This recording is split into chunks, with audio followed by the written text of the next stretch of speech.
Welcome to another edition of the PhinManiacs.com podcast. I am your host, Louis Sung, and with me, as always, is my co-host, Chad Ronenbaum.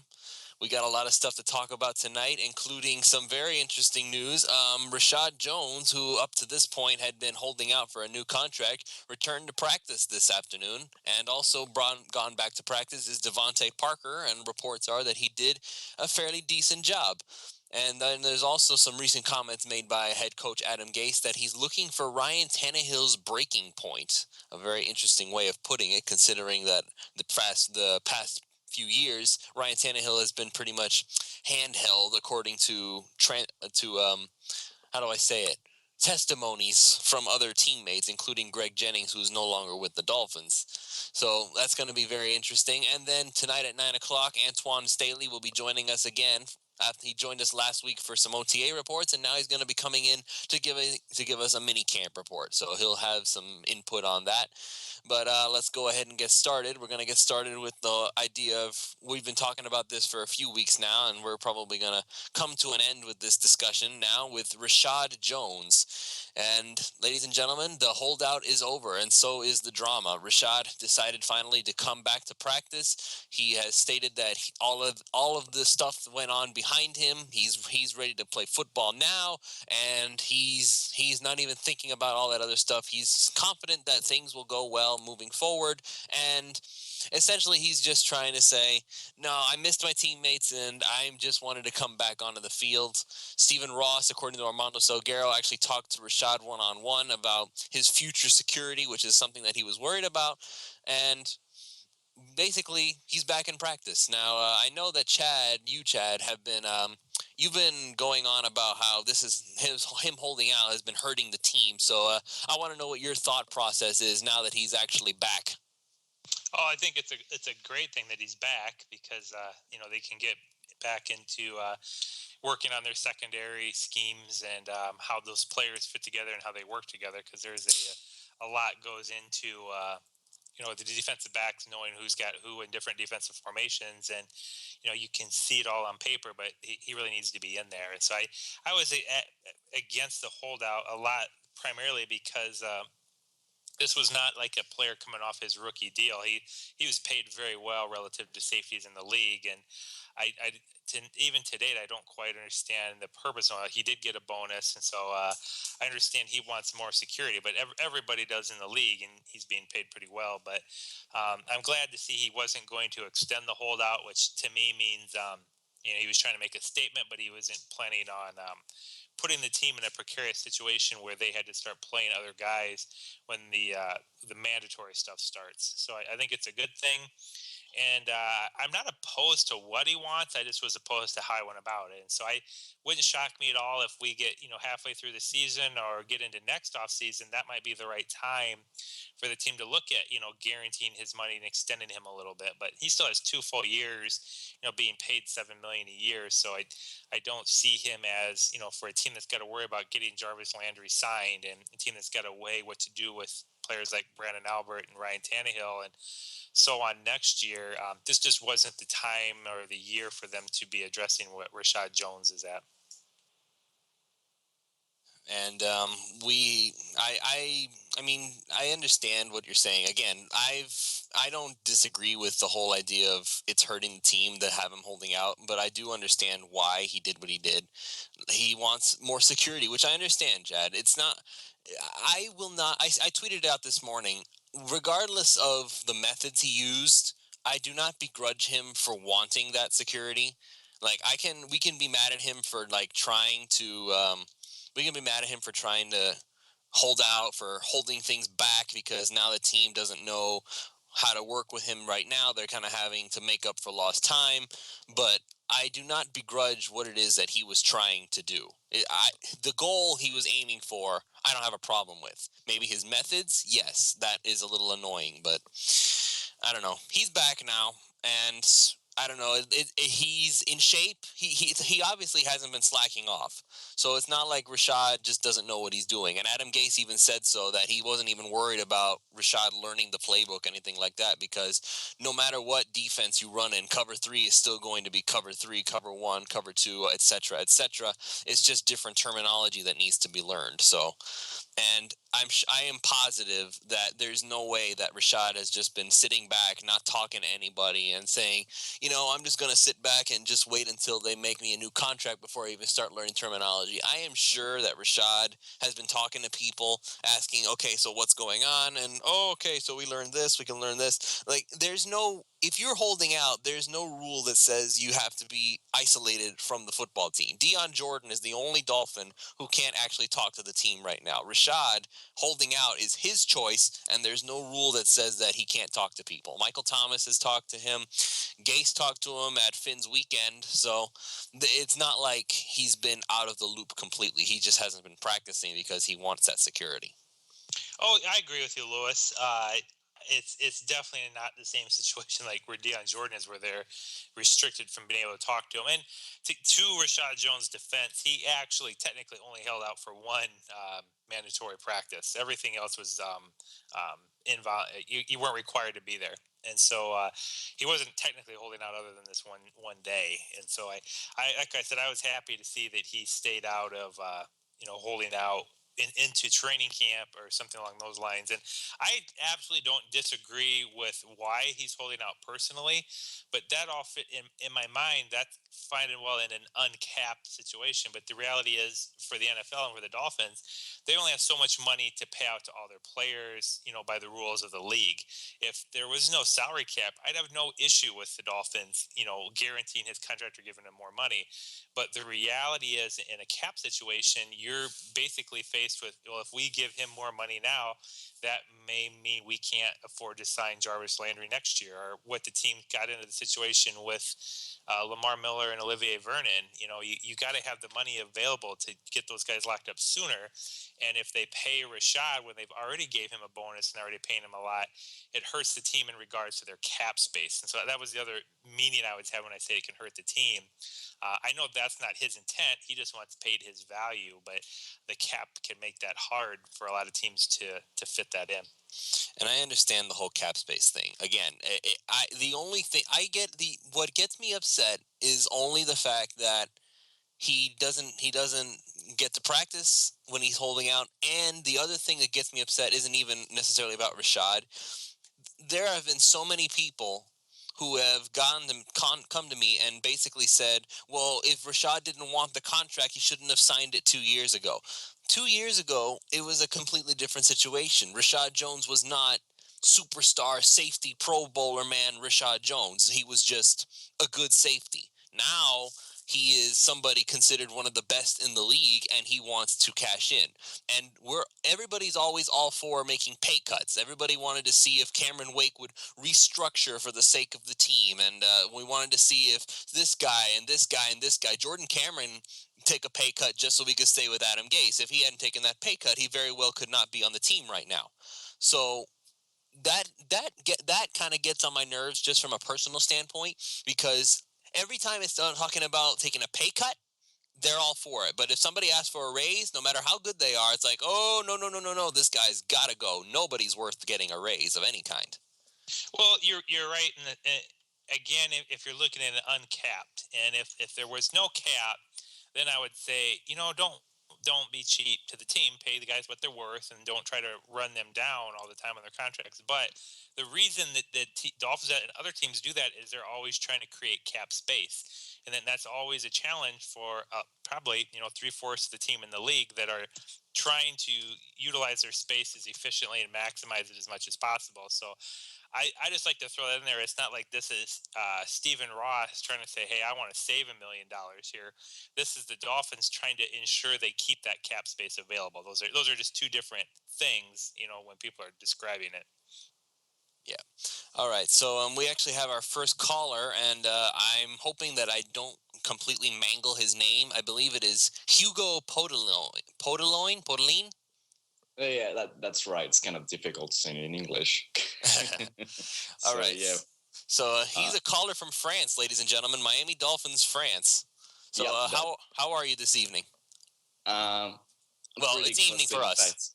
It's like 2 a.m. in France right now, so it's like super early in the morning. Wow. Yeah, I didn't sleep yet. I don't know. I'm gonna do this tomorrow, but. So what's on your mind, friend? Yeah, I wanted to talk about the Rashad Jones things.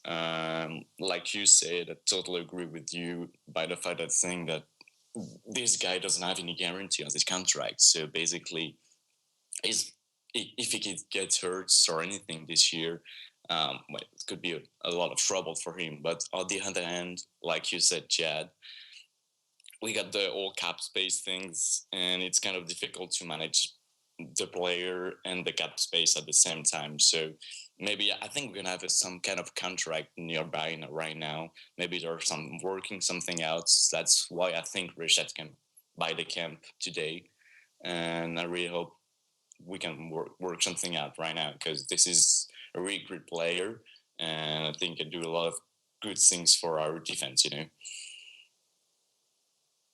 Yeah, I absolutely agree with you. I understand Reshad Jones probably wants his contract guaranteed, and the issue you have with that as a team is football is a very dangerous sport in terms of injuries. And let's say they just guarantee his next year, so that'd be 7 million or 14 million over the next 2 years. Well, if Reshad Jones then the second game of the season has a major injury, the team has already then given up the ability to replace him in cap space. That cap space has already been guaranteed to Reshad Jones, and they can't replace him. So for a team to give out a guaranteed contract, that's hard to do if you've already got the player under contract and they've already paid him a guaranteed amount up front on the contract. So like I said, I actually think the Dolphins will be interested in doing it. He's just a year off on when he should have done it, and I understand that he had his best year ever, but if Reshad really wants that done, the best thing for him to do is come in, have a really good year, and I suspect the Dolphins will do that very thing. I think they'll offer to extend him out for maybe 2 to 3 more years, and then give him a nice chunk of guaranteed money to do that. Yeah, exactly. This is exactly the same kind of thing I'm always expecting. Yep. So, I mean, there's not really much to talk about left with Reshad. We've been talking about him for the past few weeks now, and now that the drama is over, I guess we can kind of just move on and say, well, he's back in practice. We'll see how it goes from here. And mind you, ladies and gentlemen, we're not saying that the Dolphins are just going to tell Reshad to finish out his contract and then you can leave and do whatever you want. I'm sure that they are going to be looking at possibly locking him up after this season, or maybe they'll find a way to squeeze in a little bit of guaranteed money this year. It's not, they have not just cut off talks. Let me just put it like that. It's not like they're saying, we're not talking to you, now get your butt out there and play, or we're just going to fire you. That's just not going to happen. I'm sure that the agent and the Dolphins are still talking and saying, can you at least find a way to get my client to have a little bit of insurance should something happen? Because everybody wants, like you said, Chad, everybody wants some kind of insurance. If you're the only reason that you would accept not having any is if you are literally like a fringe player who's just trying to get in the league to begin with, and you really don't have that many options. Reshad, if he was on the street, if the Dolphins, for whatever stupid reason, decided to cut Reshad, there would be 31 teams looking to offer their services. So. Oh, yeah, absolutely. I mean, he realizes if he were on the open market, he would be getting some of those massive contracts that you've seen out. But, the reality is, and I mentioned that when I was being critical, is they gave him a really good contract based on where he was at the time before. And I had mentioned, 2 years ago they had to deal with him being suspended for 4 games, and that got left to the side. Well, that hurt the team then, and so I was making the point this just isn't the time to hold out. But the good news is he's back in camp. He's back with the team and he's playing, and I suspect he'll be going full bore and doing everything he can do to help them win football games. And yep, contracts are always about timing, and so I hope that next year they absolutely do that. If Reshad Jones has another Pro Bowl year this year, then it becomes in the team's best interest for them to extend him out. So hopefully that's the way it goes for both the team and the player. Yep. All right. So, Hugo, we're gonna actually let you stick around. You're gonna be our third panelist for the night. So, congratulations. All right. So, And ladies and gentlemen, if you do want to call in and give us your thoughts, you can always call in at 954-376-5704. We're willing to take any callers, and if you have some thoughts you'd like to share with us, feel free to do so. I know that Tom Shannon at Burying the News, one of our writers, asked us to mock Jones mercilessly, and I'm like, nah, I'm not gonna do that. I'm good, actually. But Tom, if you're listening and you want to do that, be our guest. We're willing to we're willing to hear what you have to say. So anyway, let's move on to another topic. It's going to be about Mr. DeVante Parker. They finally got him back on the field. Mind you, they've been saying that it wasn't his foot that was keeping him out. They were just trying to be careful with him, and essentially they were just saying, we're not going to break him before the season starts. We're just trying to be careful, and now he got a chance to play in minicamp, and apparently he caught a real nice deep pass from Tannehill over Xavier Howard. So clearly Parker still has what it takes to be good. He still has all that talent. He's still everything he's turning out to be what we were hoping he would be. A big target that Tannehill can throw the ball and go up and get it. So now that Parker is back in the game, I'm going to ask you guys, I'm going to start with you, Hugo, since you're new to the show right now. What are your expectations for Parker going into 2016? Well, I must say that my expectations are like pretty high right now, because when you just look at what he did during like the last 5 games last year, it was pretty cool. And when you just think about what Gase can bring in with his new type of offense, and maybe the improvement with Tannehill and the new O-line, I think we can expect like some pretty good things about him. I was very surprised about what Gase did during those last few weeks with Parker, because there was this mysterious injury, so I didn't know what to expect from that standpoint. But now that I just saw what he did today, there was some news and about the catch, obviously, over Howard. So it was pretty cool to see him back on the field, and just want to see what he can do next. I don't know if he's gonna practice with Landry, because I saw he's gonna do some stuff with Carew during the next couple of weeks. So maybe they're going to work together. I don't know. Maybe you heard something about this. Well, it's an interesting note that Leonte Carew has been working with the ones while Parker has been out. So obviously that battle for the 4th wide receiver spot. Right now it's Parker, it's Landry, and it's Kenny Stills right now. Yep. So number 4, it turns out it looks like it's going to be Leonte Carew. So that's actually very interesting. Now, back to Parker. Chad, I'm going to ask you now, what are your expectations for DeVante Parker? Is he going to have a breakout year? Is he going to be an year, or is something going to go horribly wrong? I'm pretty optimistic he's going to have a pretty good year. Keeping in mind he was a rookie and he pretty much missed the training camp last year after he had the surgery on his foot.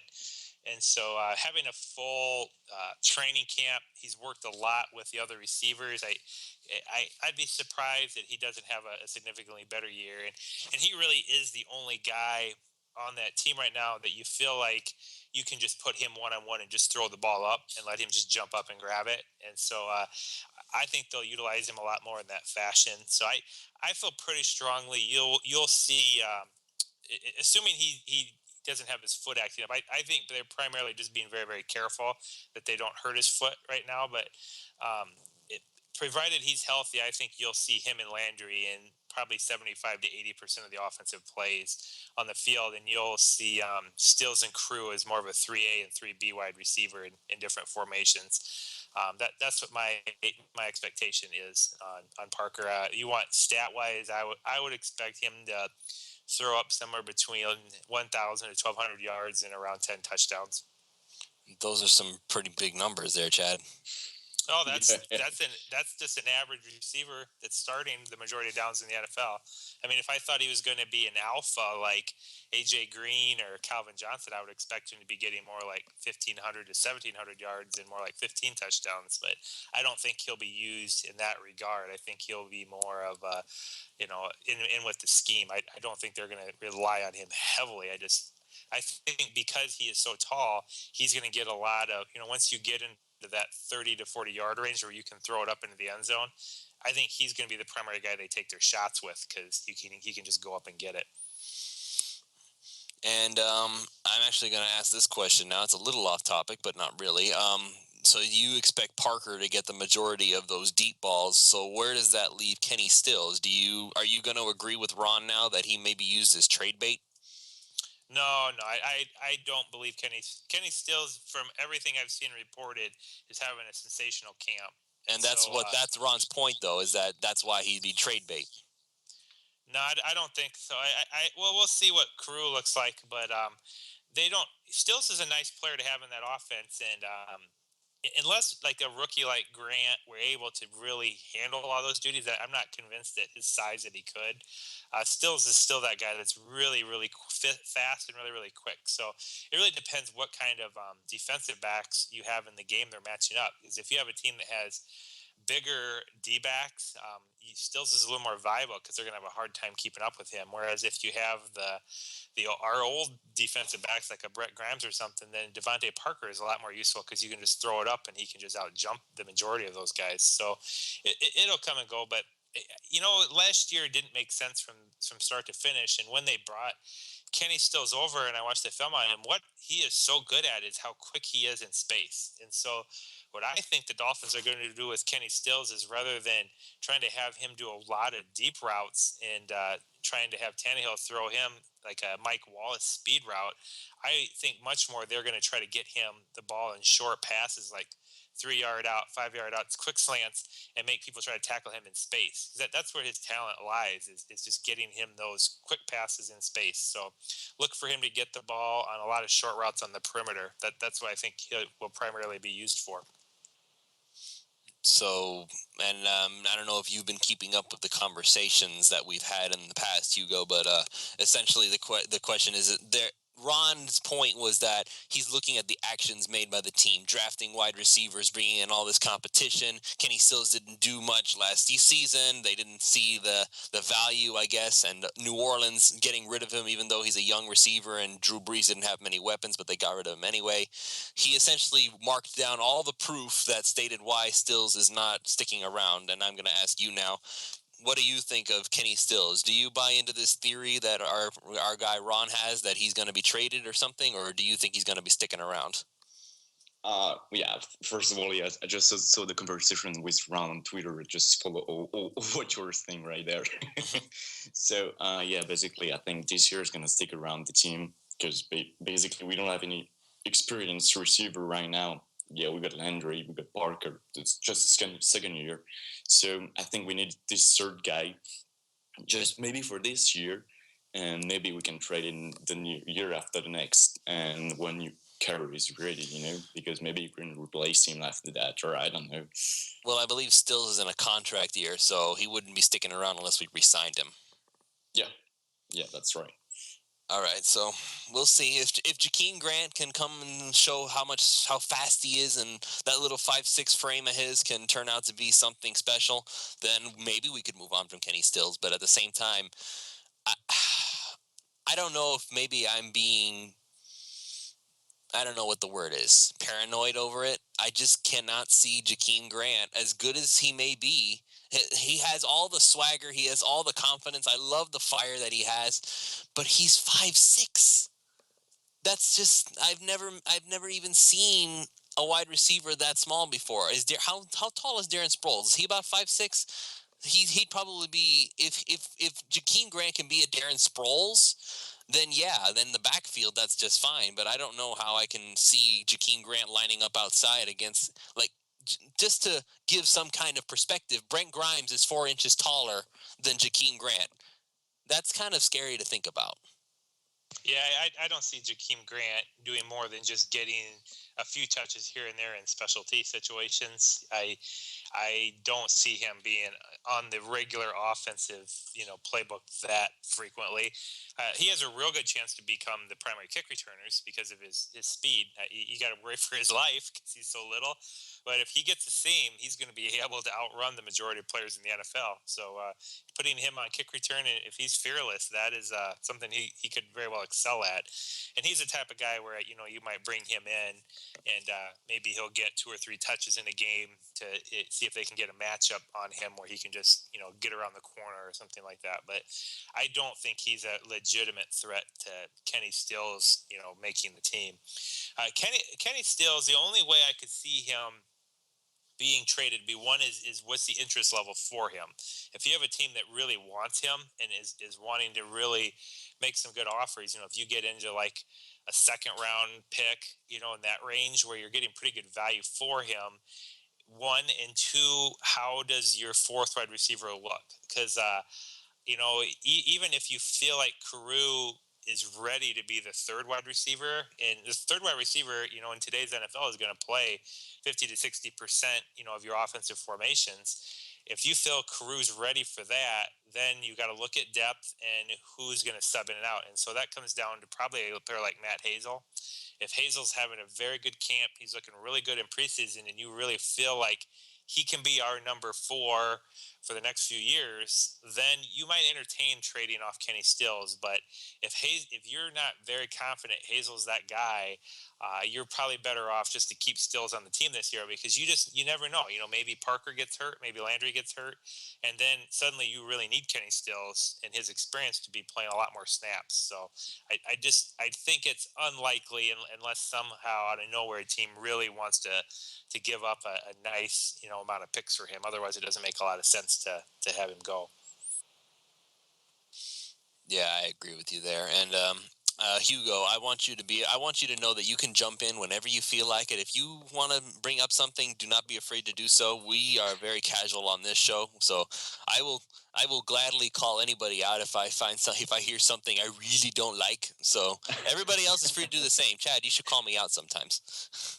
Okay. Well, if you say something call outable, I'll do it. This is like my first time here doing that type of show, so just chill out. We're here to have a good time. All right. Yeah. All right. So let's see. We talked about Parker, talked about Reshad. Do you guys have any other thoughts about either Reshad or DeVante before we move on to the next topic? No, I'm good. I think we said pretty much. No, I think so. I think as a fan, I think keep an eye on what's going on with his foot. We don't get to know that as fans, but there has to be a medical reason whether he had something flare up or whether the doctors are advising it. And at a player his age, I'm just curious. What is the long-term prognosis of his foot right now? What's going on with it? Because that has me a little spooked right now, because it seems odd, because he obviously is a young player that needs to be getting as many reps as possible, that they shut him down. And they're not being very clear on why they shut him down. And so they don't. It's not generally their policy to elaborate on everything that happens. Like, I mean, let's look at the New England Patriots for just a minute. They don't even tell the truth on their injury reports. So, well, it's the Patriots, Well, the Patriots. This is true, but I digress. I'm just making the point: is he going to be a player that can have an 8 to 10 year career, or is his foot going to cause him to have a shortened career? I'm just curious about what's going on with his foot. Not that we'll probably ever get to know that, but it's just odd they already shut him down, and so that's just something to keep an eye on, in my opinion. I'm not really worried about it, because of all the things they didn't say, what they did say was that the reason they shut him down was not because of his foot. So I can't imagine that they're just going to lie like that. If it really was the foot, they would have said something along the lines of no comment or something like that. But why would they just flat out lie? The point of canned answers, and I have to call them that because everybody knows that's what they are, is that you are saying the truth, but you're not really, because you're not really saying anything. So for them to just flat out say, no, it wasn't his foot, but it really was, then that just comes off badly, because then if somebody does investigate and they find out it was his foot, then they've been called out as dishonest. And then we have a whole other slew of issues that goes with that, like Patriots South. Yeah, the cheating on the injury reports. I guess. Sure. Has Belichick done that his whole career? Like, for real? Why bother with the fake injury reports? I think my opinion on Belichick is, obviously they've gotten themselves into trouble for the rules.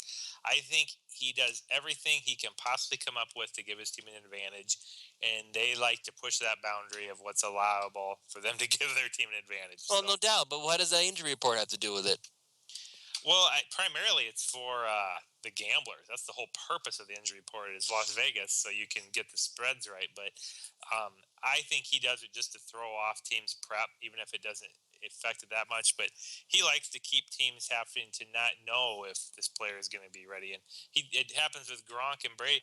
Isn't like Tom Brady on the injury report every single week? I want to say he is. Like he always is probable every week. It seems familiar that he's just. It sounds familiar. Tom Brady being on the injury report every week. I swear he's on it every single week with it's like ankle or knee, and it's like an illness. Yeah, so he does the same I thing. caught a cold.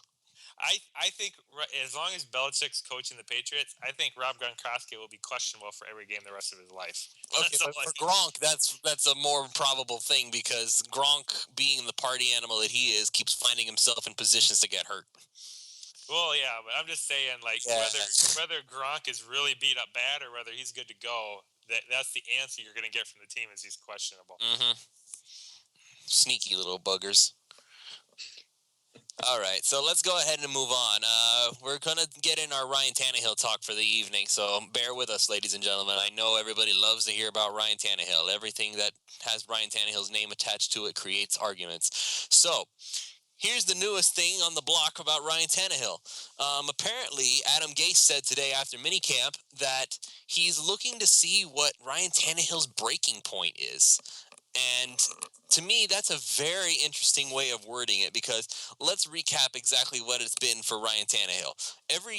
Ever since he started the NFL career, he has had to deal with people who he's worked with in college, tried to keep things simple for him, trying to keep as much responsibility out of him as possible, trying to make sure that everything's easy, that he doesn't have to worry about this, he doesn't have any responsibility, he just needs to go out and be the remote control car being told by the offensive coordinator what to do.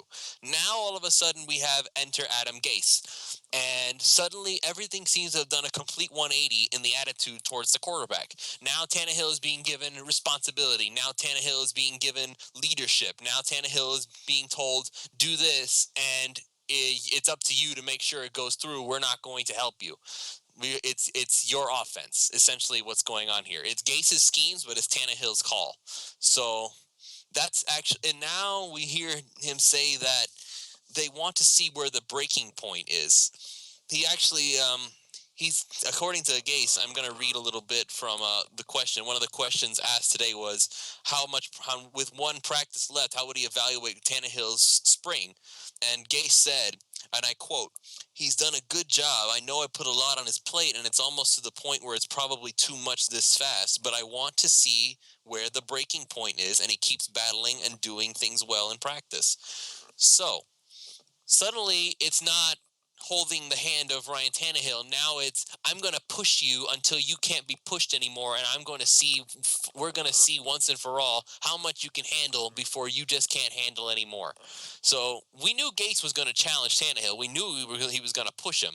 But I'm going to ask you, Chad, what do you think of this approach that's being taken here?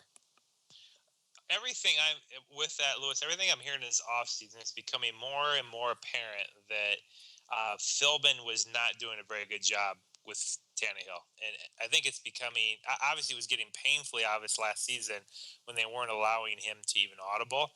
And I don't know where that comes from. I don't know if they just felt like he couldn't handle it, or they felt like, well, he just didn't get to play that much quarterback in college, so we wanted to bring him along slowly. But it's his fifth year now, and we got Gase, and the training wheels are off. That's what I take it off. Gase worked with Peyton Manning for a season in Denver, and he saw, what it's like to have a quarterback that just spends an insane amount of hours being prepared. And it's not just about, do you know where to go with the football? It's about taking control of the team. It's about, maybe critiquing a receiver that he didn't run the route crisp enough, or he didn't, do a good enough fake to get himself open, and nitpicking those guys, and just knowing what everybody's responsibility is on the offense, knowing how they're supposed to react with the defense, and expecting him to be able to handle that really fast in game situations on the field, or in other words, be a coach on the field. So I take it as Gase is expecting Tannehill to really catch up, if you will, to play quarterback like a guy like Peyton Manning played it, where he calls the plays, he makes the adjustments at the line, and he's the one who has to tell his players what they're doing wrong, to keep them in the right spots on the field, or maybe proactively. Now, remember, you have to do this in this situation, in the huddle or talking to a guy. And I have to imagine that's an amazing amount of information that's being thrown at Ryan Tannehill, not only book-wise understanding it, but being able to execute it, at the high-speed pace in the NFL. So I'm glad to see it, and I'm equally interested to see how Tannehill responds to it. But, we need to know if he's the guy. Is he the guy that you feel like you can put the ball with his hands in 2 or 3 minutes, he can go win the football game for you? And, amazingly enough, we're at this long a period, and we don't know that about him yet. And you, Mr. Hugo? Yeah, that's a great thing. This is like this 5th year with the team, but this is gonna be this time 10 year. I mean, you got a new coach, you got a lot of player and depth in your line, you got some pretty good running backs on paper, and I think he can do a lot of really good things. But like you said, it's gonna have a lot of things to learn now, and this is gonna be like pretty difficult to manage and try to deal with all those stuff at the same time. So I'm like very happy and super excited about the next season, but I'm also expecting like a lot, and at the same time, I don't really know what to expect. It's kind of weird, I know, but it's like we got a player that can do really good things. We know that, but we got like too many different possibilities on the field, and we don't really know what to expect. So yeah, basically, I think Tannehill can do good thing next year. Well, what I'm looking to see is, like Chad said, I want to see how he responds. So far, it seems that he's rising to the challenge. And maybe that's just really what's missing. But before I continue, I want to make sure that everybody knows that if you want to call in and give us your thoughts on Ryan Tannehill, you can call the number 954-376-5704. We'll gladly take your call, and we'll discuss anything you want to talk about, whether it's Tannehill or something else. Now, back to my point. I'm wondering if maybe that this is just really the first year that somebody has taken Tannehill aside and said, the gloves are off. I'm going to make sure that you know what it's like to be an NFL quarterback. I'm going to challenge you, and I'm not going to let you just sit back and do what you're told. He has to take the initiative. He has to take what's given to him and not only learn it, but he has to thrive in it. And maybe that's really what Gase is doing. Like, maybe let me just throw this theory out there. Is it possible that Adam Gase was able to challenge Cutler in such a way in Chicago that he had to either step up or he was going to get the boot? And that's the kind of motivation that Cutler needed to actually care about what he was doing. That's something that, again, I'm going to bring up Tom Shannon, but this time it's more up his alley because he is in Chicago and he also covers the Chicago Bears, so he got to see it firsthand. The way he worded it, Tom did, is that Adam Gase got Jay Cutler to care. Not necessarily they made him better. It's just more on the lines of he made Cutler care about what he was doing. We've always seen the memes, right? All the jokes on Twitter about how Cutler doesn't care. He's always got like the cigarette in his mouth. He's just complaining and whining and why do I have to be here? He didn't care. Suddenly Cutler cares, and it's Adam Gase who makes him care. Could it be that Tannehill is finally getting that sort of challenge? Now, I don't want to accuse Tannehill of not caring. Obviously, he cares, but now he's suddenly been given a challenge that he can try and rise up to. Maybe. I don't. I feel like Tannehill, in terms of working hard in prep, I think he works as hard as any of the other quarterbacks in the league. Yeah. I think what a player wants, ultimately, what a player wants is they want a coach that is able to take the offense, the players it has, and put those players in positions to use their talent to succeed.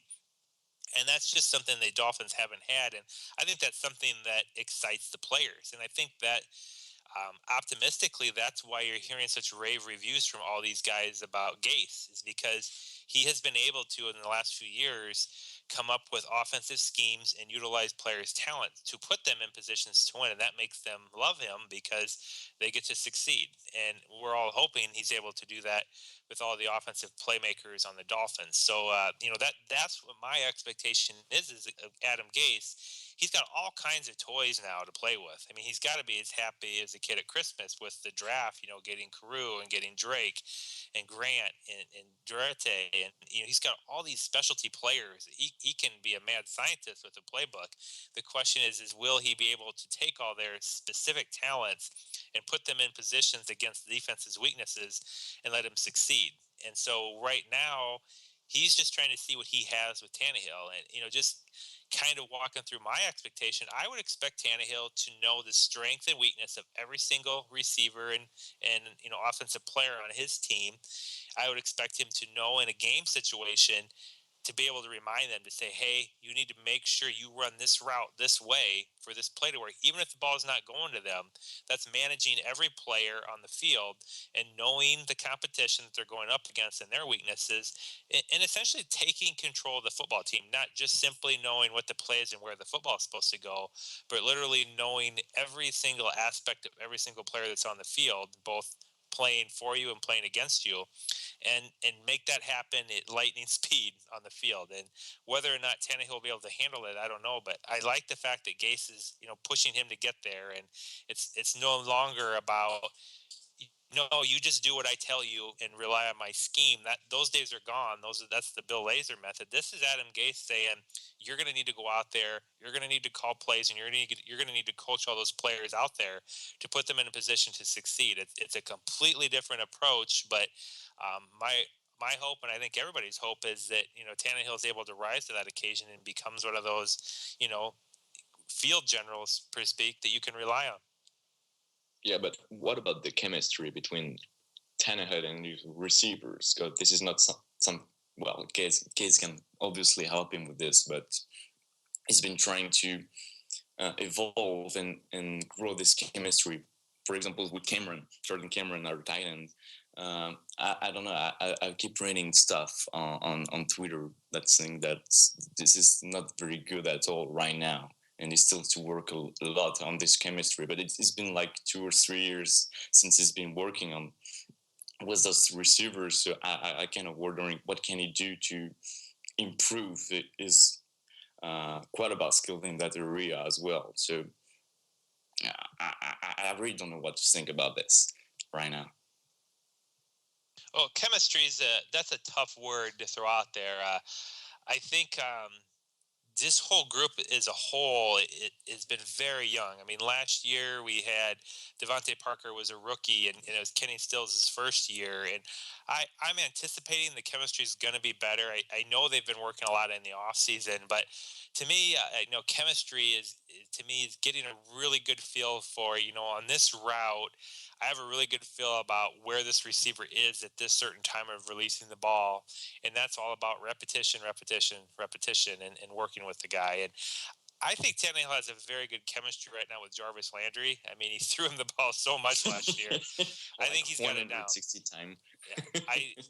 So I think, and that's not going to change this year if Jarvis Landry is going to get the most passes thrown to him because Tannehill has the best feel for where he's going to be at in the routes. I think he probably has a long ways to go. He hasn't had a lot of game time with DeVante Parker or Kenny Stills. You didn't see a lot those players getting a lot of work last year, and which again, that was the coaching staff disappointing as they were throwing in Greg Jennings, instead of DeVante Parker early on, partly because of the injury, but it just didn't give them the adequate amount of reps to get that chemistry you'd like to see. When you think about some of the greats, like say Peyton Manning, well, think of how many years he played with Reggie Wayne and Marvin Harrison and those guys. Those guys played together for like a decade.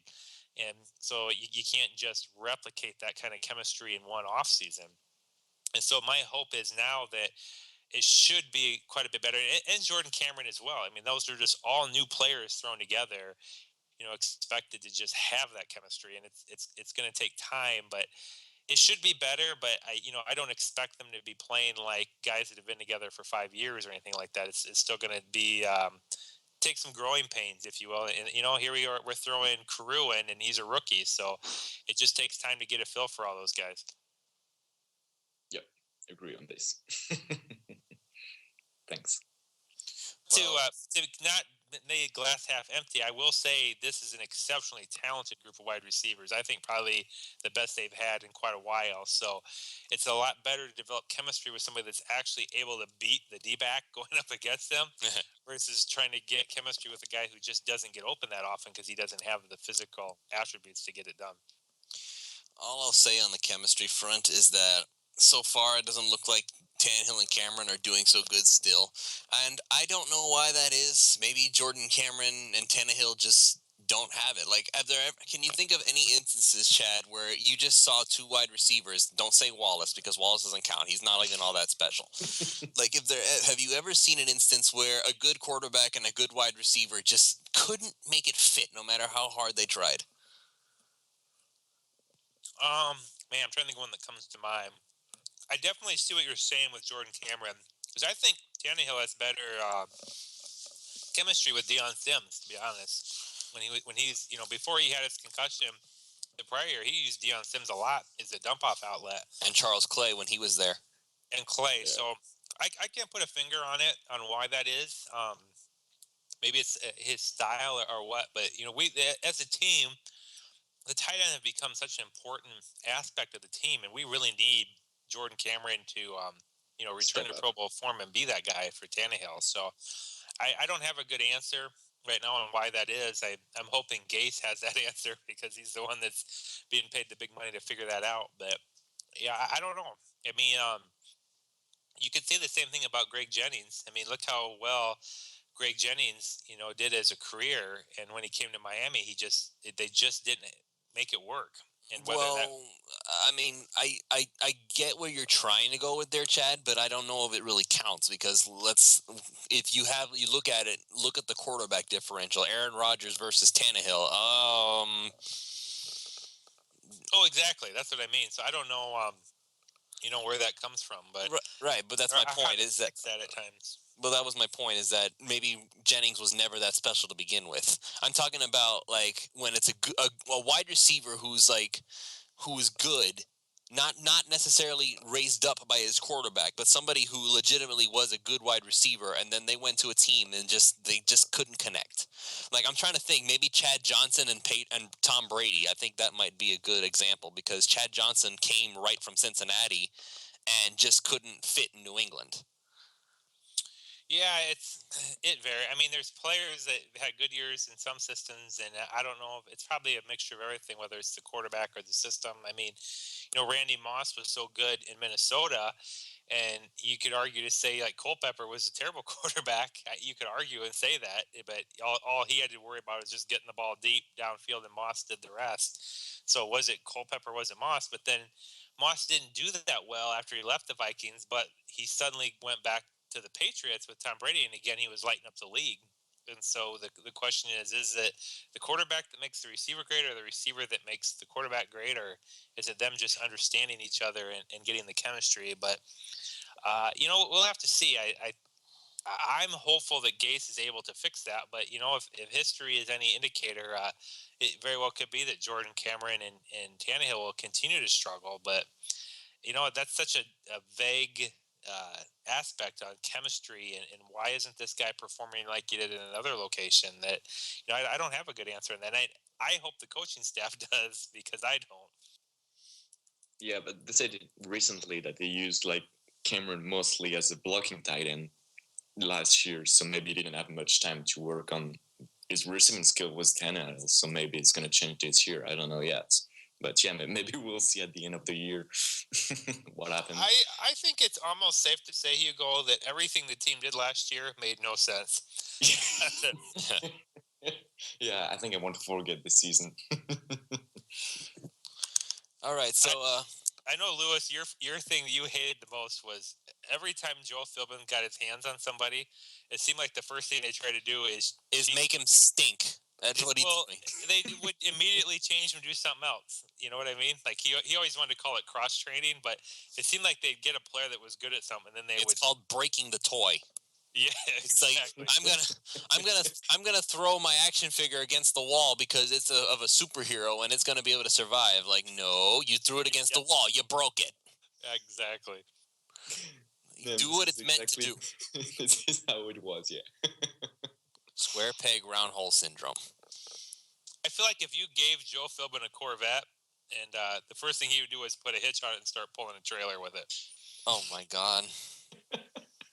Car lovers everywhere, rolling around on there in the floor now. Ah! Just the thought. All right, so Chad, you brought up Reggie Wayne, so I think we're just going to roll with that. Apparently, the Miami Dolphins had a visitor at camp today, and it was actually Reggie Wayne, and that he came as a result of his relationship with Clyde Christensen from Indianapolis. So on top of Wes Welker being there, he was also there today. We had Reggie Wayne being there as well, and they were both doing some coaching with the young wide receivers. So now we all know I said earlier, I believe it was last season, that I was wanting Reggie Wayne to have a homecoming of sorts, like he used to play down here in Miami. Did he go to the U? I think that's why it's a homecoming, right? Yeah, he was a big U of I Miami guy. He was the Hurricanes, right? So I wanted him to have sort of a homecoming and say, "Hey, why don't you come over here and finish your career in Miami, and you can go ahead and explain to everybody why you are so awesome." Instead of Greg Jennings, essentially it would have been, instead of bringing in Greg Jennings, it would have been bringing Reggie Wayne, and Reggie Wayne has more, let's say, knowledge of the game. I want to say knowledge because he worked with the genius that was Peyton Manning, the computer brain, for such a long time. Aaron Rodgers gets the job done with more physical than mental, I feel like. And I don't know, and that's not a slight at Aaron Rodgers. He's a very smart man. But there's just, I can't think of any quarterback who had such a mind, such a brain for the game than Peyton Manning. So I was hoping that Reggie Wayne would come home to Miami last season. But now that he's retired, he's coming to help out with the team along with Wes Welker. So now I'm going to ask you guys, and I don't care which one of you goes first, really, because this is going to be a interesting way of putting it. Do you think that Reggie Wayne and Wes Welker being there really helps that much, or is it just kind of more of a PR stunt? Go ahead, Hugo. You can go for it. Thanks a lot. To me, it's really a PR stunt. I mean, I heard a lot of good things about our new receiver coach. I think he was doing a really good job with our receiver, pushing the limits, teaching them a lot of good things, especially on details. So it's like, it's the Dolphins. They like to talk about the Dolphins, what they did with Sue, with the big contract and everything. So now here we got two big former players who used to play, and we got some affinities with our coaches and Gase and everything. So to me, it's not a real big deal. Yeah, it's cool for the players. They can talk with those type of guys they didn't already know in person.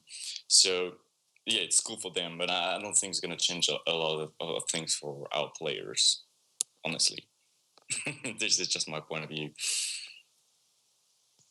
I think it's always a good thing to bring former players in that have been, superstars in the league, because the players, I think they look at them with a different aspect than maybe the coach, and so they're listening to them. I don't anticipate that either one of those players are doing much more than just checking out what's going on, maybe giving a little bit of technique, tips here or there, but I doubt they're doing a whole lot of coaching. It's real similar. Last year they had Jason Taylor in camp, if you remember. Yeah.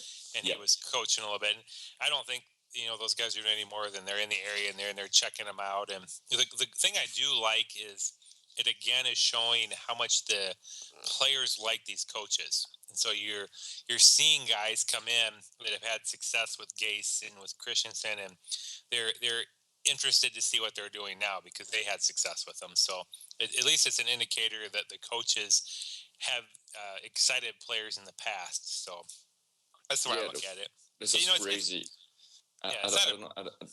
Yeah, go ahead. I was saying it's not a bad thing. It's a good thing. I don't feel like it's like this fundamentally going to like make this huge impact or anything, but it's always good to have those guys around.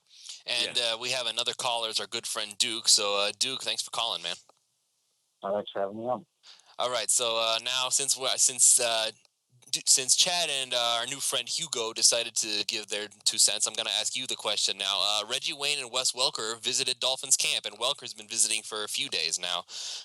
Do you make anything of it, or is it just kind of more a media thing to be excited about other than an actual help to the wide receivers?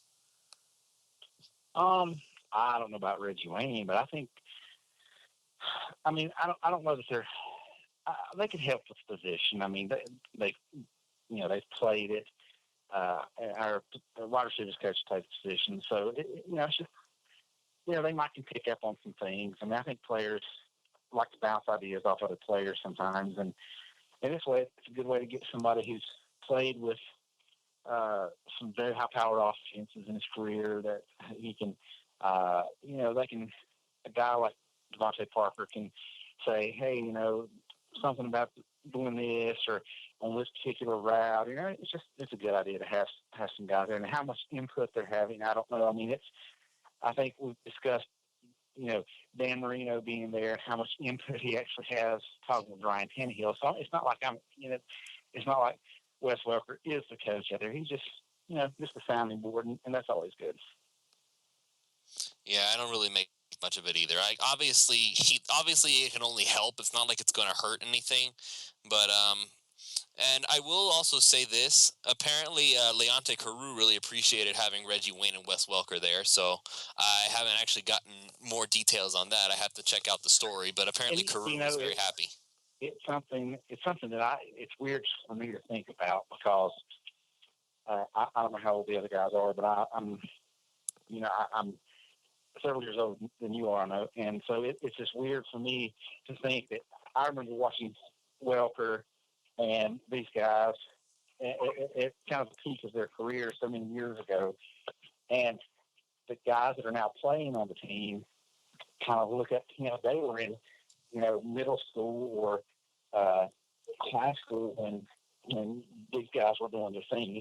It's a weird thing for me to think about because I don't know. That's that's what comes across me when somebody's like, when Carew says, I really appreciate having a guy like Reggie Wayne to talk to. And you think, to me, I think, well, Reggie Wayne's not old. He's not an old receiver. And I think to myself, well, Carew might have been, 15 or so when Reggie Wayne was doing his thing.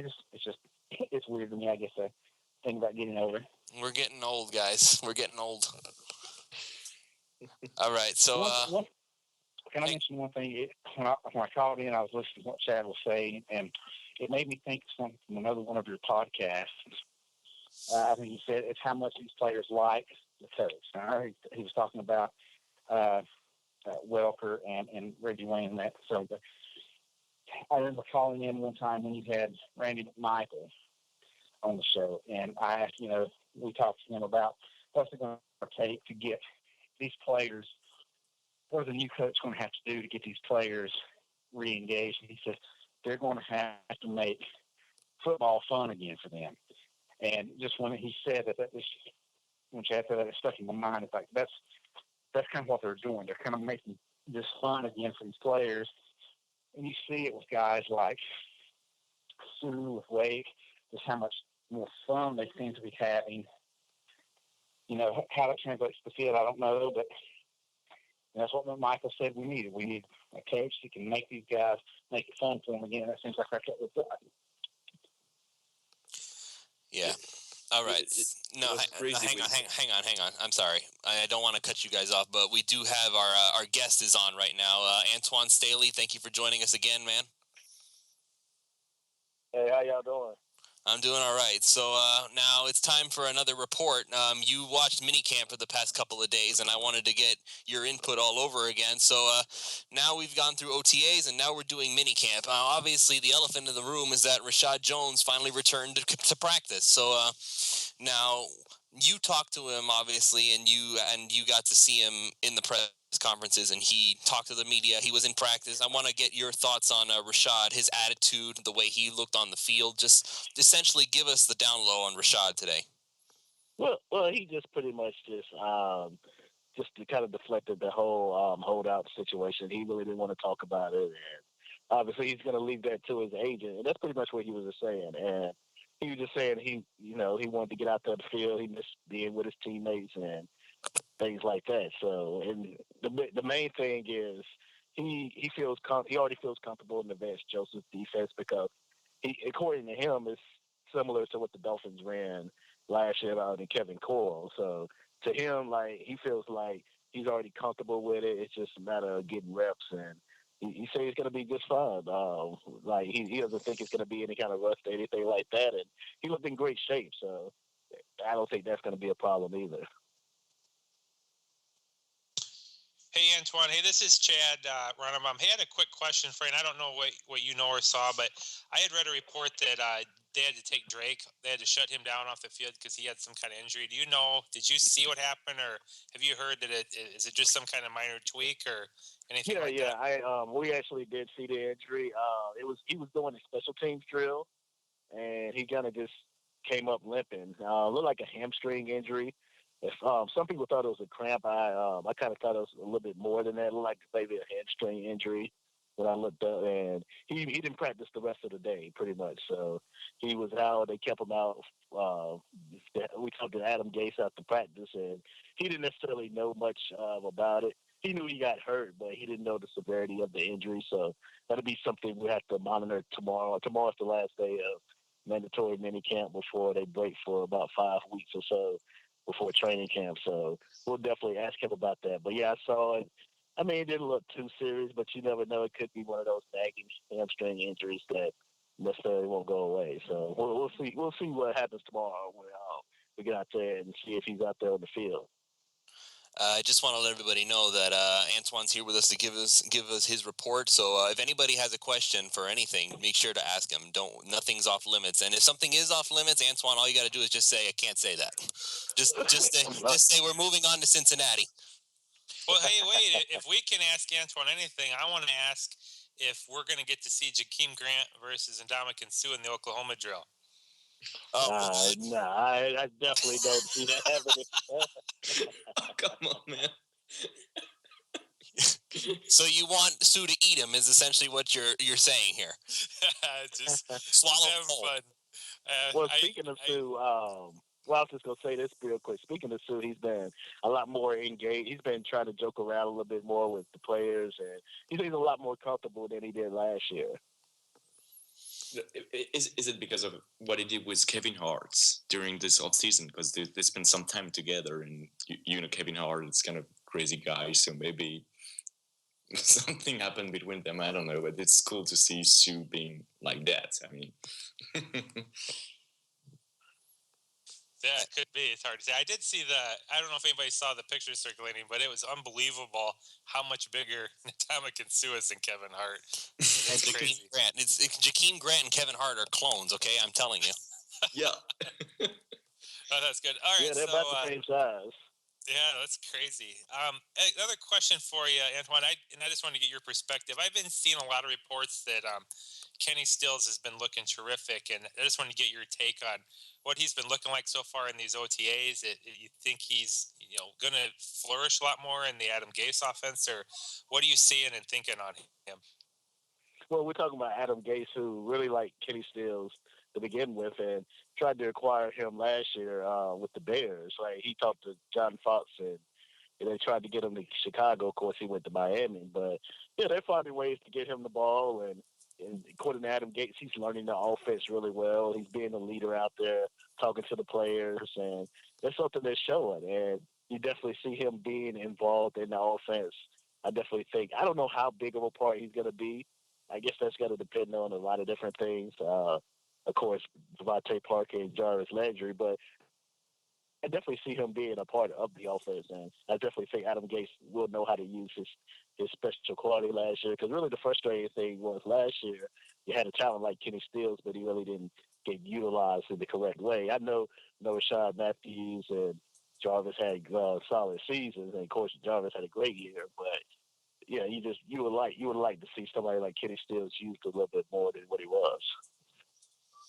All right, now I have another question, and it's about DeVante Parker. Now, he also rejoined practice, and we saw the tweets about how he caught a nice deep pass over Xavier Howard, and that's pretty much all we got to really see. That's all they really talked about. Is I want to know, what about the rest of the practice? Did Parker do anything else that was of note, or was there ever a moment where he looked like he was still banged up, or how does Parker look right now to you? Well, this is the first day we've seen him in 2 weeks, so it's kind of hard to judge on that. Well, just today, really how did he look? Moment. Huh? Just today, how did he look? Well, I mean, he like I said, that was really the big play of the day. Really, to be honest with you, it wasn't. They didn't really run a whole lot of plays through him. That was really the big catch that he had, and yeah, that was really about it. Like that's really the whole gist of things. Adam Gase thinks he looks good. Myself, I mean, I need to see more. Like I say, he's been out for the last 2 weeks. We don't know what the injury was. They've kind of kept that under wraps. Like they don't have to tell us anything, at least right now, as long as they're not playing games. So I don't know. Like we'll see how it goes down. Go ahead. What were you gonna say? It wasn't the foot. They said they say no. Like I don't know. Like nobody really knows. Like nobody knows what the injury was, but they say Parker and Gase said no. It's not foot related. Okay, so there you go, Chad. It's not the foot. We hope. We hope they're telling the truth.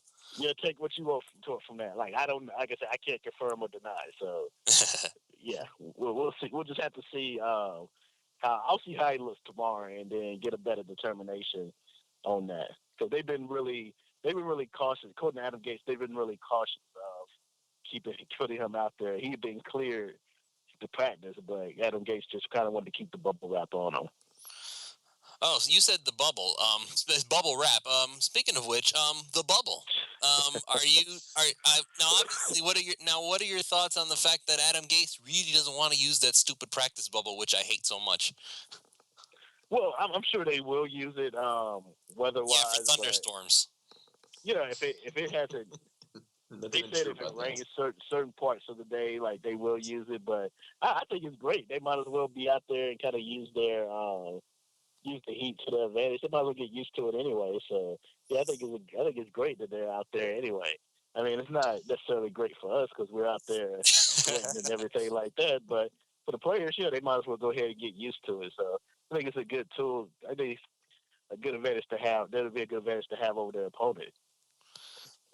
Finally decided to stop wussifying their players. Like, it's hot. Get used to it. Well, yeah, you got it. Well, you're living in South Florida, so yeah, you're gonna have to get used to it.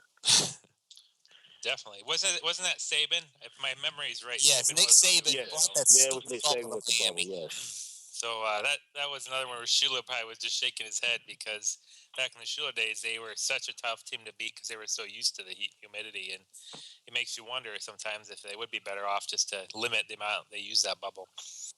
I think it's good to have the bubble, like at times, because you definitely need it. But at the same time, like you want to limit the use of it.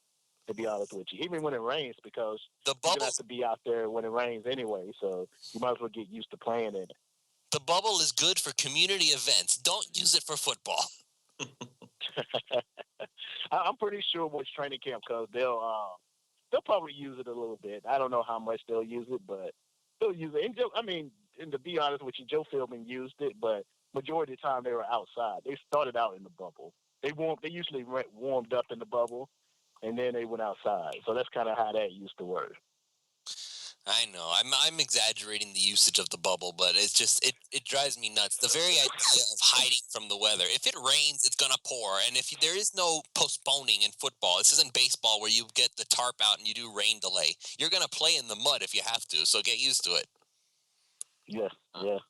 Actually, I got a question. If it's all right for you. That's everybody. It's an open forum. Anybody can ask a question. Okay, all right. So, hi, Antoine. I'm Hugo. Did you have any updates about the battle between Earl Mitchell and Jordan Phillips? Because I heard many different things about the story. So this is what's going on exactly. What was the question again? I could barely hear you. I think the question is the competition between Earl Mitchell and Jordan Phillips. How's that going? That's right. That's really Jordan Phillips is on. Jordan Phillips is going to be the guy. He's going to be the star, at least for right now. Really? The way it's looking right now, yeah. Yeah, Earl Mitchell has really been the second unit, and yeah, it's gonna Jordan Phillips. Well, first of all, he has to be the guy. I mean, you drafted the guy in the second round, so you have to have that expectation of he's gonna start. But yeah, he well, at least right now looking to like them practicing with the first team and things of that nature. Yeah, Jordan Phillips looks like he's gonna be the guy next to see. I did not expect you to say that, to be perfectly honest. I thought it was going to be like Earl Mitchell by default because he's been starting for the past 3 years. I didn't think Jordan Phillip had leapfrogged him. That's why No, I no, asked. I think, yeah, I think they come to the point. Well, first of all, like I say, first of all, yeah, you drafted a guy that high, you expect him to be the starter at some point. And I mean, Earl Mitchell had, you look at his play last year, it wasn't. I mean, it's very underwhelming. So when he was in there, so I definitely think they're gonna give George Phillips every opportunity to win the job, and it's his at least for the moment. But then they, of course, doing OTAs and minicamp, they kind of rotating guys. See, they don't have necessarily an official depth chart. So, but you can kind of get the sense like who's practicing with the first team, who's practicing with the second team more, and you kind of get a sense of what it may look like, what it shape up to be, and that's kind of my whole perspective with that.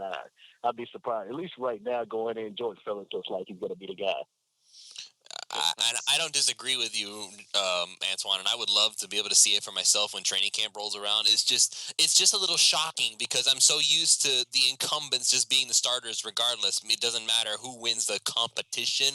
They just want the people who are more experienced. So I'm still used to the Joe Philbin mentality of I don't care how well Jordan Phillips did, Earl Mitchell's the starter.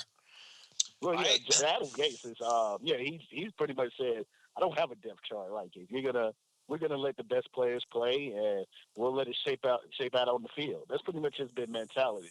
Like, whether it be a defensive tackle, whether that be a tackle, guard, whatever, like whatever the case may be, he's gonna let the best players play.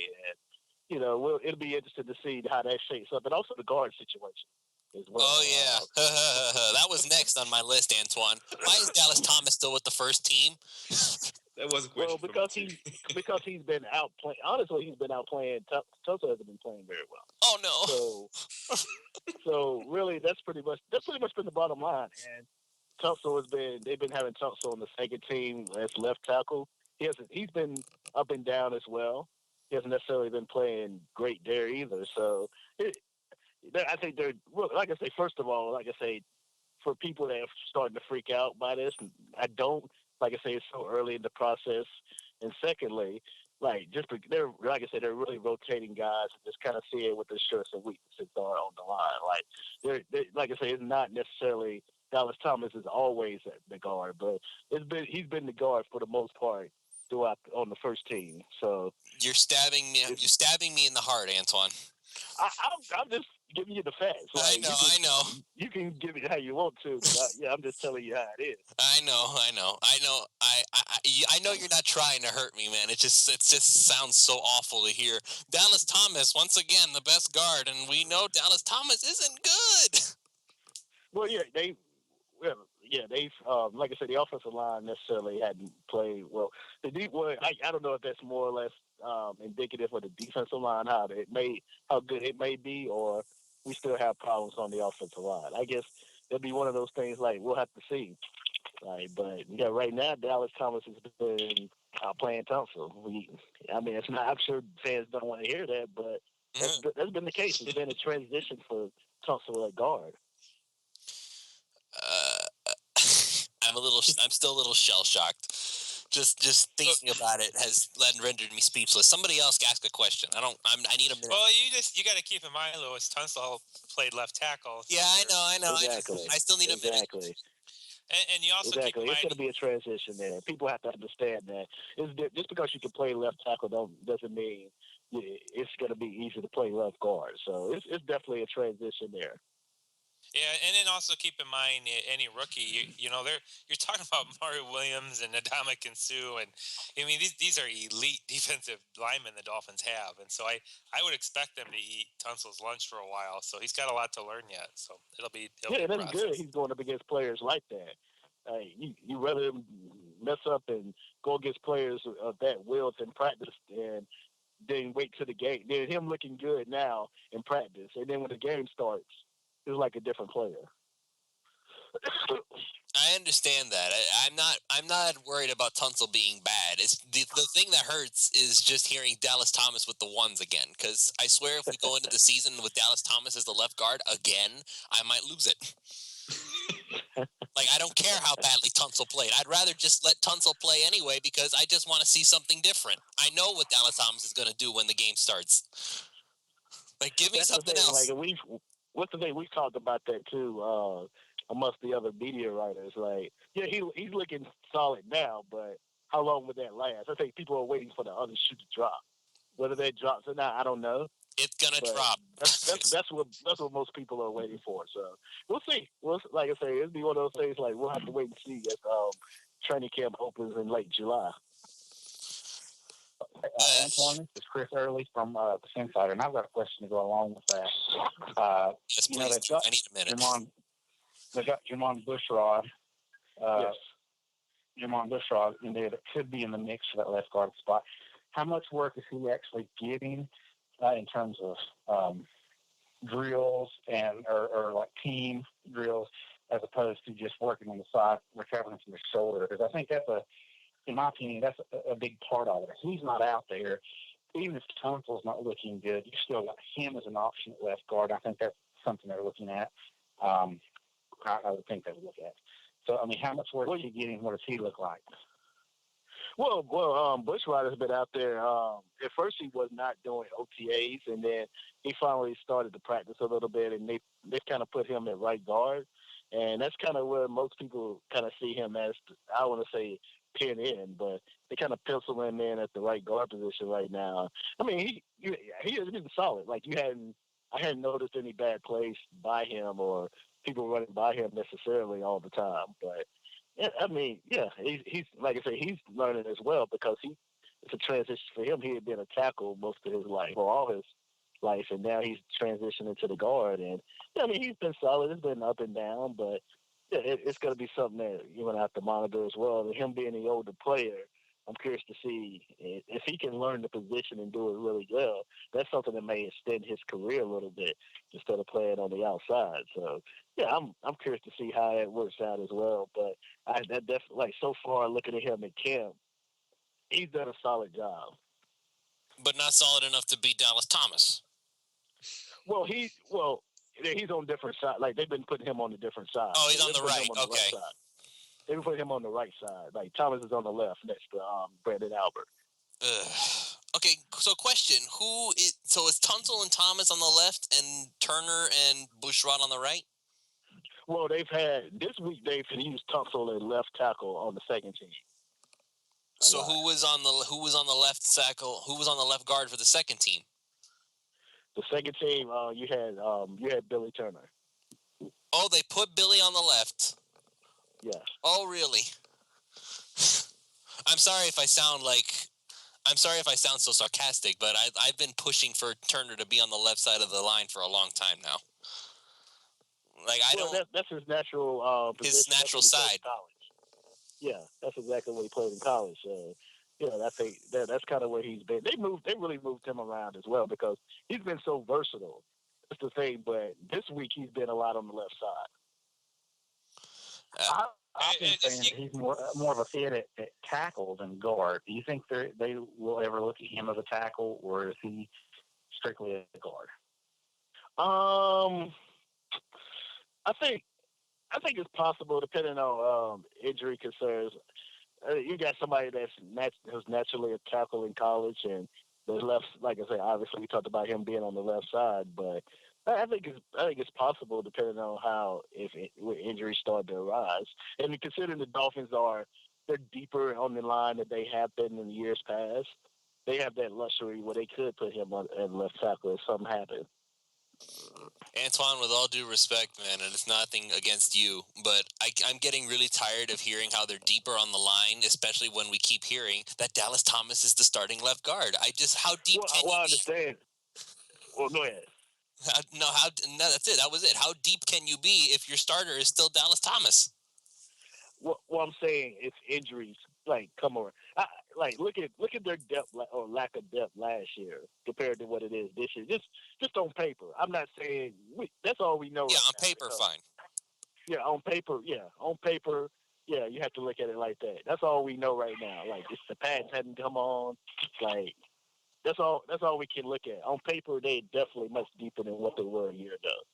Yeah, I have to agree with Antwan on that one, Lewis. I mean, you got to look at years where we had to bring Bryant McKinney in off the street.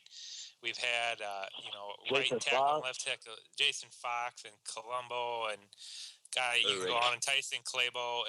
This year we've got. Don't forget they brought over. Is it Sam Young, the guy from the Jacksonville Jaguars?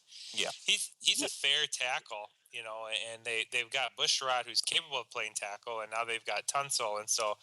In particular, at the tackle position, we have much better depth than we've had in years past. And, and for the last 3 or 4 years, we've had injuries at the tackle position, whether it was Juwan James or Brandon Albert, and we just didn't have quality tackle depth. And they do finally, I believe, we have a lot better tackle depth. Now, what you're talking about is what is their high-end talent at the guard position. And you just keep in mind when you're at the OTA stage, it's extremely difficult to judge offensive linemen because it's not live contact, going after each other. So, and you're not going to really know what you have probably in Tunsil until, he's having to get the pads come on and it gets real. And then you're going to know.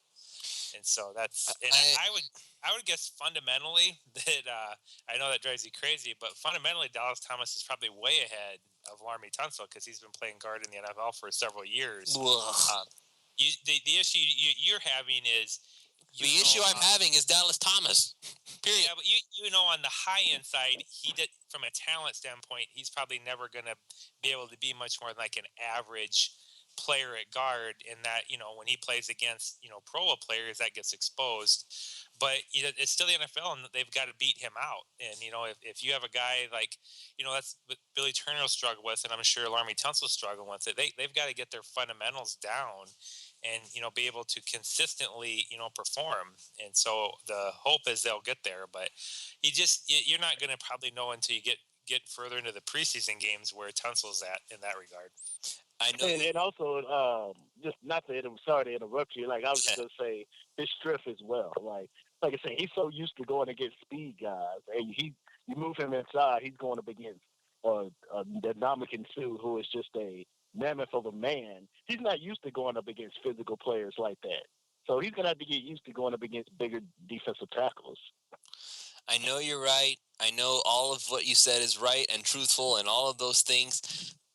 I've essentially today, just for this evening, thrown all professionalism out the window because just hearing Dallas Thomas as the starter at all ever makes me see red. Like if it had been me, I would have cut him already. So the fact that he's starting again just rubs me the wrong way.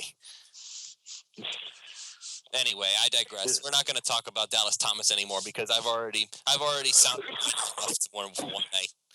So let's move on. I have another. Go ahead. I have another question I want to ask. Go ahead. From what you've seen, one of the other weaknesses or supposed weakness was the linebacker position. Not really heard or read anything about them. How have they looked? I know it's hard to tell with them because they can't really tackle. There's no pads going on. But how has the coverage looked? Do they look lost? I mean, what's going on with the linebackers? Well, you got obviously Kiko Alonso there, and like you look at him in person, like he's smaller than what I thought. He's very fast and active, and he can stay with running backs and some wide receivers, but physically he's not a big guy at all. So you have to wonder, you have to really wonder how his durability is going to hold up throughout the course of the season. So as Jelani Jenkins, he's looked pretty good, especially in coverages. I saw him covering, I believe it was, it might have been, no, it wasn't Drake. It it might have been Jay Ajayi today, and he deflected the ball, and he was very active, like watching him today in minicamp. So, I mean, if he can stay healthy, then you have to worry about him. This is really about the health-wise there, looking at the linebackers. And you know what you have in kind of Cole Misi. He's an average guy. That's just how he's always been. No, he's right, okay. I have one more question for you here, Antwan. Yeah. On the defensive backfield, to me, that's going to be probably the most open competition. I mean, obviously, I think Maxwell, you can kind of pencil him as one of the starters, but Yes. on the other boundary in the slot, I mean, I know Bobby McCain, from what I'm Yes. seeing and reading, is he's competing in the slot, and you have, Yes. Lippett competing on the boundary. Do you have a feel for, where those battles are at? Do you see somebody standing out or not struggling, or where do you kind of see the D-back hierarchy right now? Well, really, it's really between Lippett and Xavier Howard for that second corner spot opposite Byron Maxwell. And yeah, you got Bobby McCain out there in the slot. So, and that's where they really like him. They really like him in that slot role, and he's done a solid job there. So really, it's really between Howard and Tony Lippett there for that last position. Tony Lippett has really made. Look at where he was last year, coming in, trying to make that transition from receiver to corner. And look at him this year; it's just miles above. Like you're really starting to see the potential in him. I saw it last year, but it was more kind of like raw. This year, you're kind of seeing better technique things by him, and he's like I say, you're not seeing him get burnt and making as many minimal mistakes as you did last year. So it's going to be an interesting battle between those guys. Howard definitely bringing a lot of potential. I actually liked him. He's really been playing really well and using his lift and speed to stay with the receivers. So if I had to give a nod to one of those two, it'd probably be Xavier Howard right now. You see him being more clean in his play? I mean, he's definitely staying with the receivers. Like he's not making a lot of mistakes. As I saw him a lot in Baylor. He was kind of like boom or bust. He made a lot of great plays, but he also gave up some plays as well. You're not necessarily seeing those same mistakes, at least not initially right now. So I think that's kind of a positive thing there. And of course, like I say, they took him with the second round pick. So they obviously the Dolphins that brass absolutely really liked Xavier Howard. They traded up to get him, might I add. So yeah, he's played well. As long as he continues to play solidly, I think the job is his to lose. Okay, so does anybody else have questions for Antwan before I give him the final question? Nope, I'm good. Yeah, as a fellow North Carolina guy, who are some give me some players from ECU, and I'm an Appalachian guy, so I don't really like ECU that much, but give me some guys from your school that are going to be pro prospects to watch. Well, this year, I couldn't even tell you. Honestly, I can't even tell you right now. They lost a lot of players defensively, so I had to get back to you on that one and do my homework a little bit on that. Like I couldn't even tell you. I'm not even gonna sit here and lie to you about giving you pro prospects about ECU right now.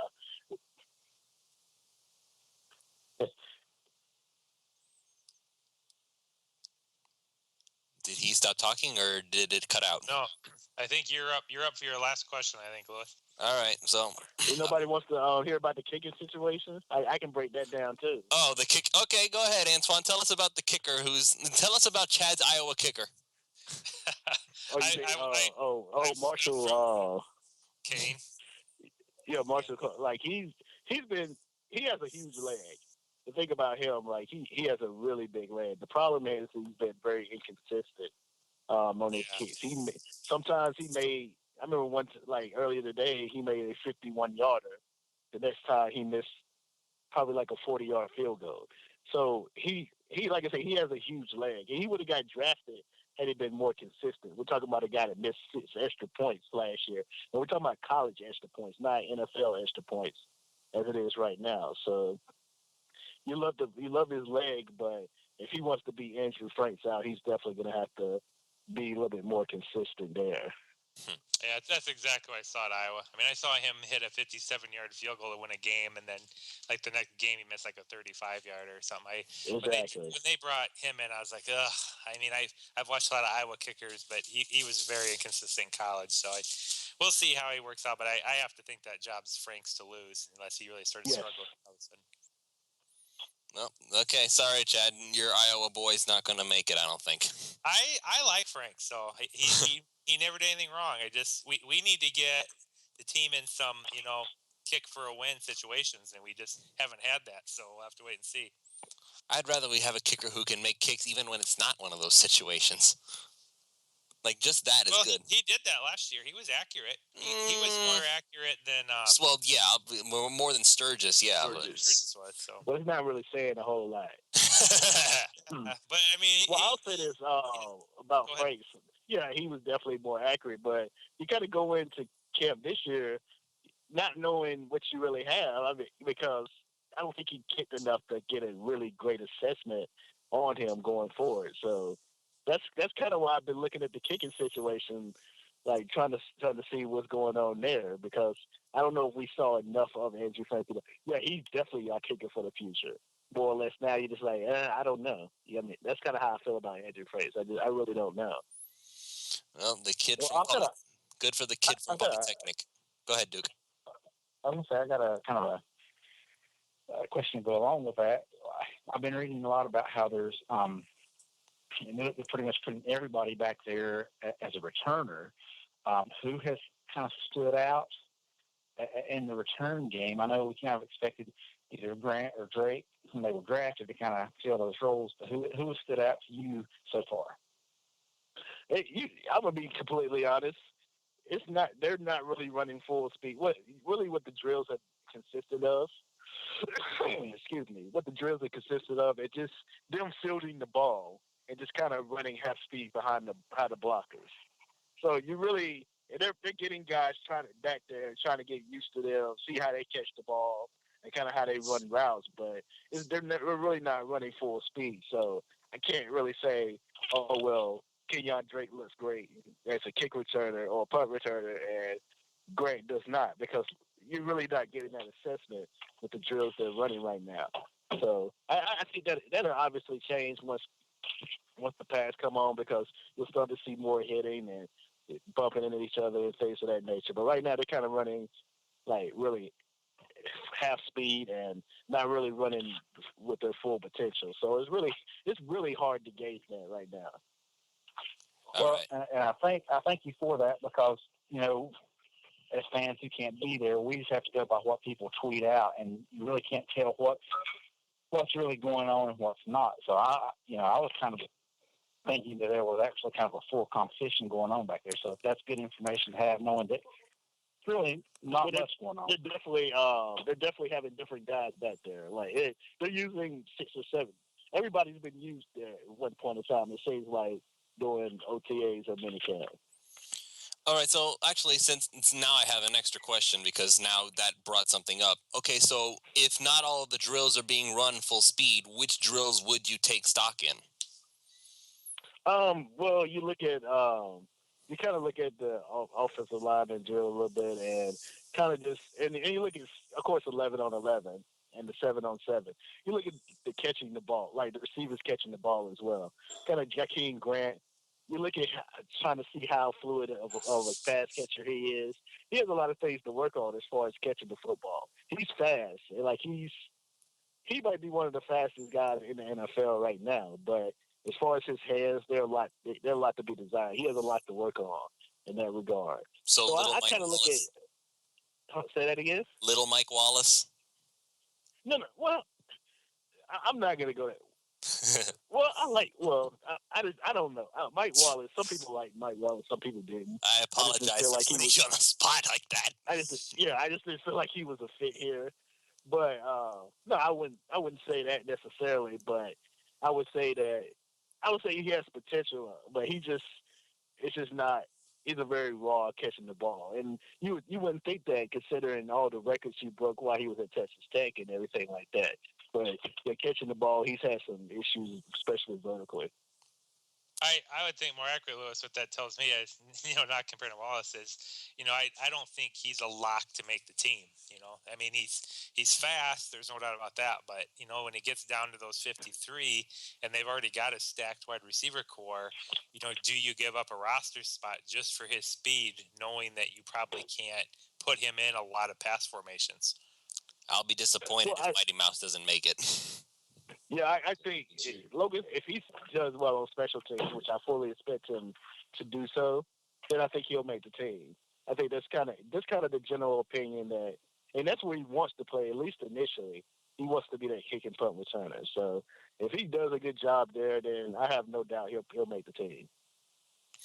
All right. So, Antwan, one more thing before we let you go, man. We've already had you on a lot longer than I thought we would, but I'm sorry. I apologize if we've kept you too long.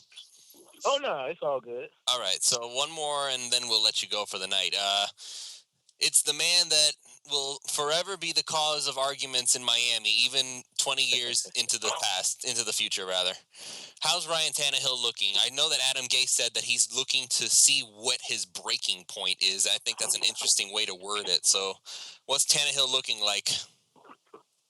Well, I think what the answer to your question about what the breaking point is, he's doing everything he can at Tannehill, just seeing what he can and can't do, and that's something that the old regime didn't do. They kind of limit him for whatever reason. Nobody necessarily knows why. Maybe they didn't think he could handle the load, but Adam Gase is throwing everything he can at him, and you kind of see some ups and downs, like today, for instance. The biggest thing I have with Ryan Tannehill and I've had throughout his career is just kind of locking on receivers. And he still does that. He did that today a few times, as a matter of fact. But what you see is you kind of see him being a little bit more involved, look like he does have control of the offense, and out there being a leader as well on offense. So, and calling plays and things of that nature. So you do see that. So that's a bright side as well. But there's definitely some things like just not locking on the receivers. Like sometimes you can just look at Tannehill and know exactly who's going to throw to before he releases the ball, because he just stares at the receivers at times. So that's obviously something he definitely needs to work on. And how about that? Okay, now this is interesting because I need to ask you this because I don't know how it works. Apparently, Adam Gase has started this new pocket presence drill, and I don't know how it works. It's like they have all these tackle dummies like surrounding the quarterback, and they have to get up close. How is that working out, and how does that work exactly? Well, I'll explain how it works. Like, they have the dummies, and the quarterbacks are supposed to avoid the dummies, not necessarily hit them. So they're going through the dummies trying to avoid being sacked, pretty much. So they're getting through and however they can, and not to fall down on the dummy. Put it like that. And So it's very essentially, little. they're. So let me ask: the quarterbacks are like they're stepping up into this pocket, so to speak, and they're just trying to throw the ball like in that pocket, like it's a tight space. Well, here's what it is. Like, they're going through the dummies at first. They're going through just kind of like if they were evading pressure to an extent, like a defensive end or a linebacker or somebody was coming at them. So they're trying to avoid that, and they're going through the dummies, like the little hole between two or three dummies or whatever Adam Gase has at the time, and they set them up in different ways. So that's kind of how it is, and then eventually they will throw the football.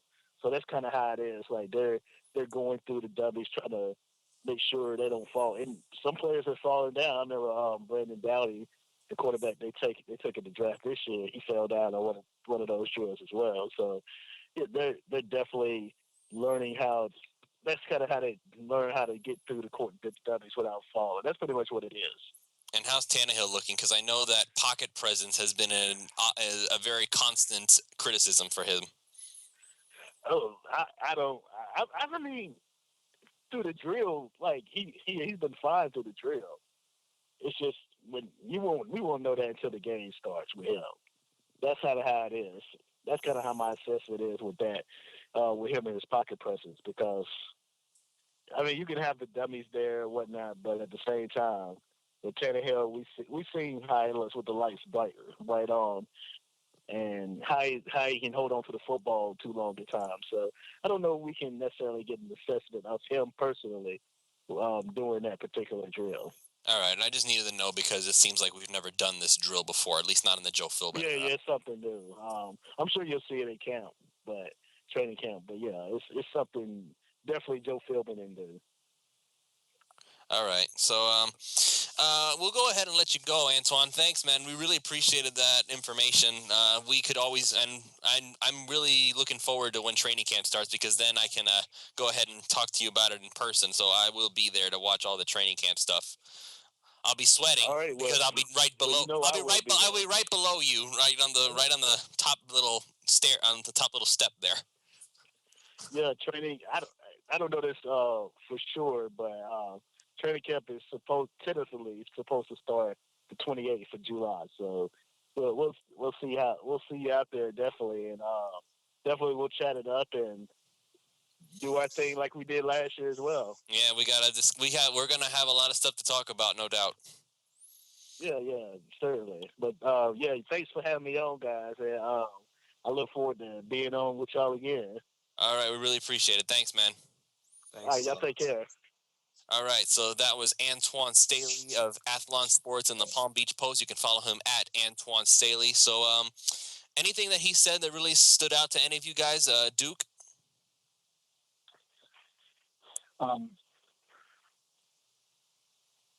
No, I mean, I think it all makes sense, and I agree with him about the pocket presence drill. That's not something that you're going to see from doing a drill like that. I think all you're really doing is kind of more or less it's footwork training to get kind of learn how to maneuver the pocket. Because if there's one, I don't know that I would say that Tannehill has bad pocket presence. To me, when I watch him play, it seems like he's got heavy feet.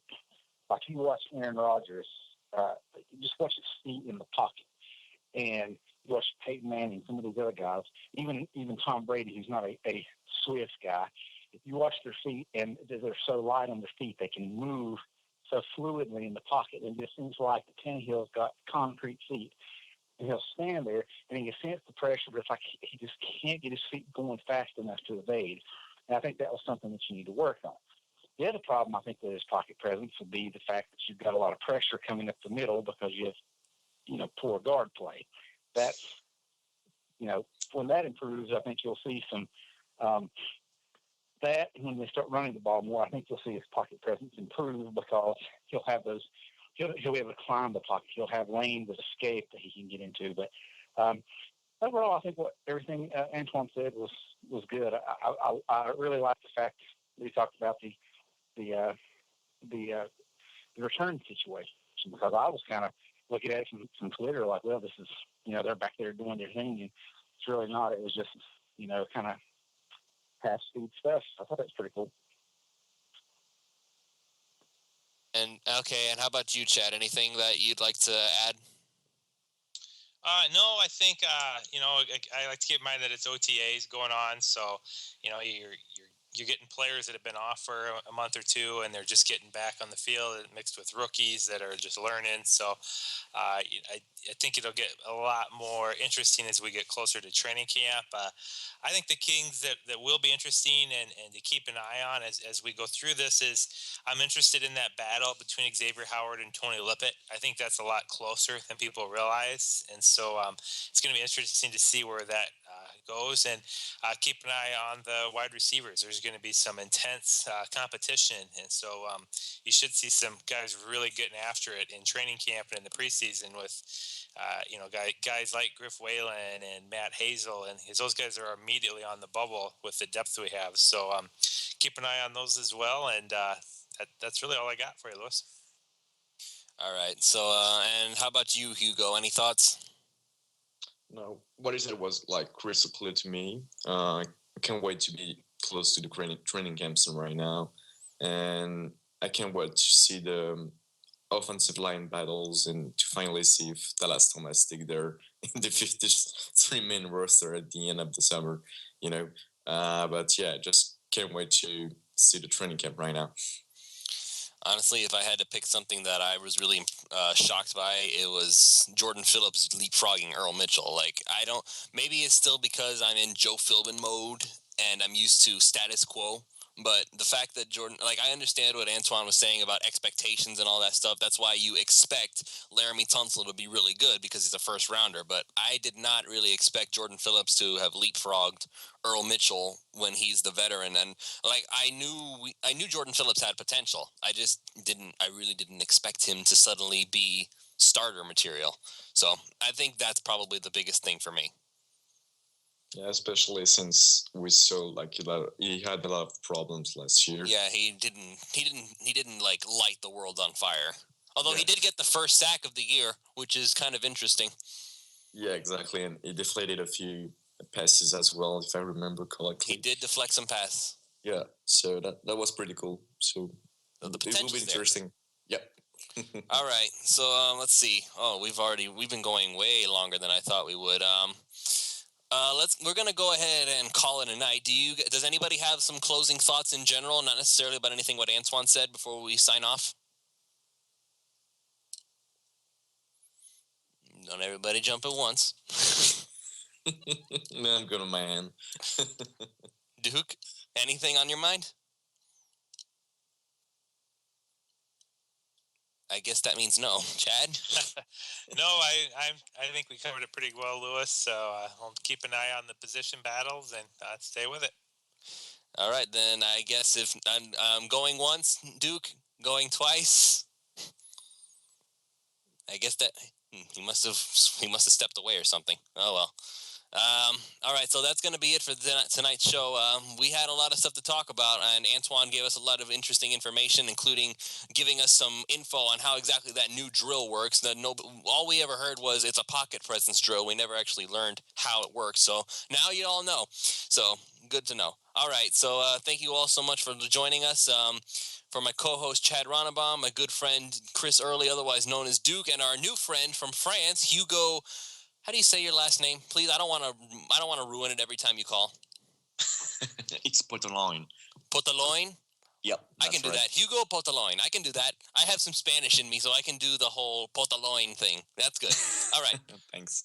All right, I can do that sound. Good. All right, so Hugo Potoloin, Miami Dolphins, France. So with all that said, Antoine Staley, thank you for joining us, and Chris. There's Duke. So, hey, Duke, since you came back, any closing thoughts before we sign off? No, I'm good. Okay, so you can follow Duke at the Earl 007. You can follow Hugo at wait a minute, where do you follow Hugo? Hang on, let me find you, man. I don't want to. I want to make sure everybody knows where to follow you. Oh, Miami Dolphins FR. Okay, at Miami Dolphins FR, France. Ta-da! Yep. Very simple. All right, straightforward. Yep. Good. All right. So with all that said, I want to thank you all for joining us, and we'll see you all next week, hopefully on our regular schedule for another edition of the PhinManiacs.com podcast. Good night, everybody. Good night. Good night.